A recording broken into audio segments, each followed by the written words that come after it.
வணக்கம். பழமொழி 400 அதிகாரம் நன்றியில் செல்வம். பாடல் 214. தொன்மையின் மாண்ட துணிவொன்றும் இல்லாதார் நன்மையின் மாண்ட பொருள் பெறுதல். இன்னொலி நீர் கண்மேல் இலங்க மலைநாட மாக்காய்த்து தன்மேல் குனில் கொள்ளுமாறு. விளக்கம். இனிய ஒளியை உடைய அருவிகளானது கல் பாறைகளின் மேல் வீசுகின்ற மலைநாட்டை உடையவனே.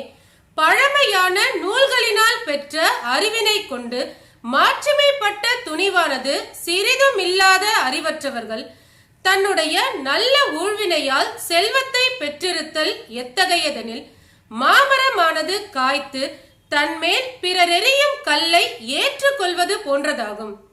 ஏனெனில் நன்றாக காய்த்திருக்கும் மாமரத்தில் உள்ள கனியை பறிக்க பலரும் அதன் மேல் கல்லெறிவர். அதுபோல் அறிவற்றவர்கள் செல்வத்தை பெற்றிருந்தால் பலரும் அவரை வருத்தி அச்செல்வத்தை கைப்பற்ற எண்ணுவர்.